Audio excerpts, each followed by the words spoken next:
Hello friends, I'm Smita from the blog Smiling Colors and thank you for joining me today. In today's video, I'm showing you 7 ways to create a rainbow watercolored background using Tombow Dual Brush Pens. These backgrounds are colorful, fun, and can be used in so many ways. You can hand letter quotes on these, you can use these to make gift tags, or like today I'm making a few handmade cards with them, and they all make me think of spring. It's always nice to have a stack of cards on hand to give to friends. To make these backgrounds, you will need paper. I'm using watercolor paper and I have rectangles that I've cut to measure 5 inches by 4 inches. You will need a palette. I'm using this disposable palette by Canson because I wanted a larger surface to work on today. But you could use the Tombow blending palette instead too.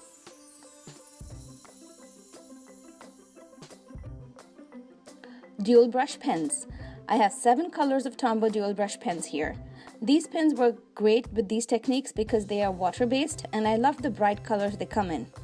I'll leave the exact color numbers in the description box below if you need them. You will need a water mister or spritzer just to mist water over our project. A stencil. I'm using this one by Simon Says Stamp. It's called Ledger's Drop Stencil. Any stencil that's not too detailed will work very well here. Finally, you will need some paper towels or a towel to clean up our workspace as we go. Okay, so let's get started. Method 1. Markers onto palette plus spray. Using the brush tip of the marker, color an area onto the palette. Keep adding colors in rainbow order, each time overlapping slightly onto the previous color. The marker tips will self-clean, so you don't have to worry about that. Now spritz lightly with water and press the paper onto the palette. Press down firmly all around and evenly.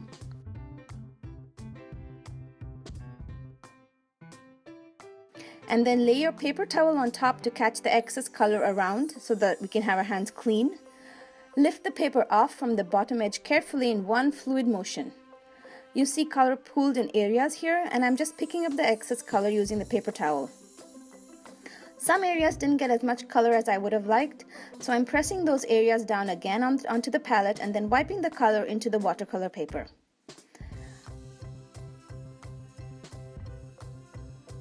Now I still thought the color could be better, so I'm spritzing some water directly onto the paper itself and using the paper towel to move the color around evenly. Now I didn't edit and redo this because I wanted to show you that how sometimes it doesn't turn out exactly like you planned in your head, and at first it may not look good, but you can work on it and change it. Method 2. Markers onto palette, but don't spray. Using the brush tip of the dual brush pen, draw lines onto the palette, all colors in rainbow order, each time overlapping slightly onto the previous color, just like before. But this time, we won't mist water onto the color. Instead, we're going to mist a tiny amount of water onto the paper itself, and then using my finger to spread the water all over the paper. So at this point, the paper is just damp slightly. Press the paper down firmly onto the palette and press evenly all around. Try not to lift the paper against the color stripes, but lift the paper in the direction of the stripes from the bottom edge carefully. And you can see these colors remain so much brighter than the previous one, and yet they have blended slightly in a watercolor manner. This one gives you a bold background, and I use this background to create this card here. Method 3. Draw onto the palette plus spray. Using the brush tip of the dual brush marker, scribble onto the palette all the colors in rainbow order, each time overlapping slightly onto the previous color. This time, instead of going in parallel lines, I'm drawing messy patterns. And this method is different than the previous one because there is more blending of colors. There's more random overlapping of the colors, and where the colors overlap, they mix to create a new hue. Mist water over the palette lightly, and then this time, place the paper on a diagonal instead to get a variation of pattern. Press down firmly and then lift from a corner.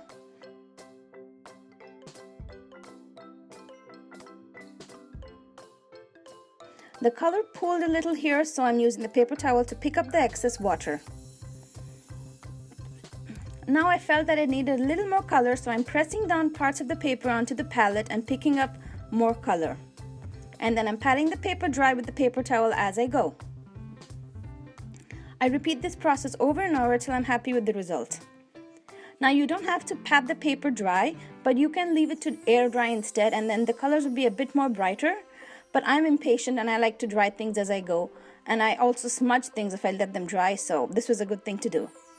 I didn't end up using this one on a card, but I stamped my card sentiments on this instead, and you will see it at the end of the video. Method 4. Color into the stencil plus spray.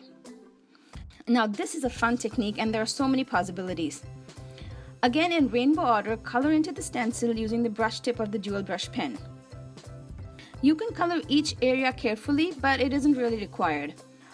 To hold your stencil in place, you could use a little bit of removable adhesive or a bit of washi tape on top.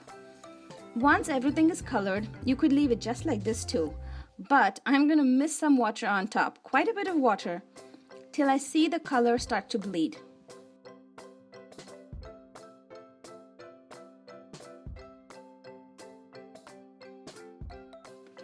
Now you can let this dry slowly, or like me, you can go in and press a paper towel right on top and dry it instantly. Colors get a little bit muted, but I think they are perfect for spring or Easter. And here you can see how I use this background in this card. Okay, now we're on to method 5. Markers on stencil plus spray heavily. Place the stencil on a piece of paper and then color with the brush tip of the dual brush pen onto the stencil directly. We are coloring onto the stencil negative and not inside the stencil this time. Again, overlapping the color slightly as we go, and you can see here I'm holding the pen almost parallel to the stencil while coloring.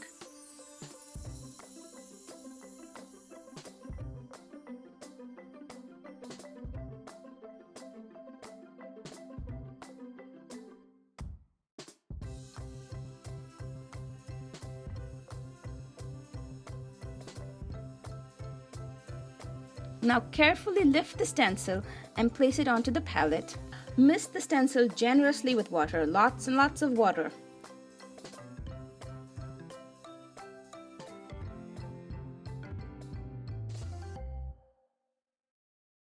The color pooled a little bit near the purple, so I'm picking that up with my paper towel. Now press the paper onto the wet stencil, press down firmly and lift. And you get this really soft watercolored rainbow effect. To be honest, I didn't like this background at all. I just put it aside and carried on with the video, but once this had dried, it looked so pretty. This one is actually my favorite of them all. Method 6. Markers onto stencil, but spray lightly. So this time I'm placing the stencil on the palette itself and coloring with the brush tip of the dual brush pen onto the stencil directly. Again, overlapping colors slightly.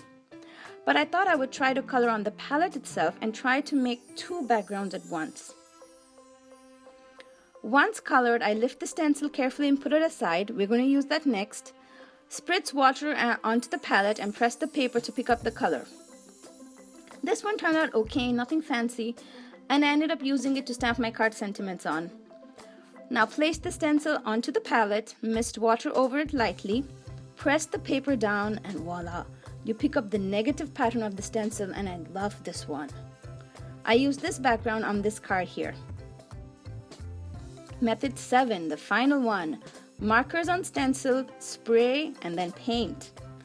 Place the stencil onto the palette and then color with the brush tip of the dual brush pen onto the stencil directly. Again, overlapping colors slightly. This time too, I thought I would color on the palette itself and try to make two backgrounds at once. Once colored, lift the stencil carefully, put it aside. We're coming back to that next. Mist water over the palette, press the paper down onto it and pick up the color. This one turned out okay, nothing fancy again.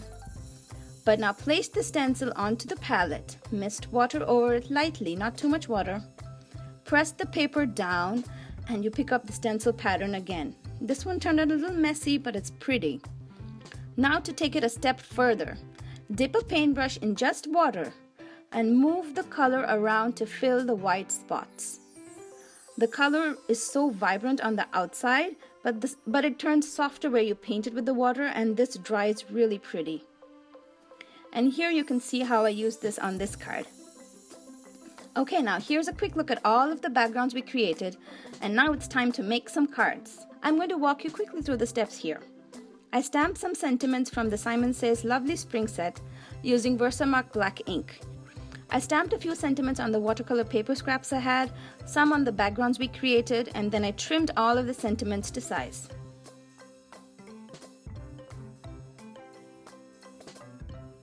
Now I adhered all of the backgrounds onto the cards using Tombow Stamp Runner.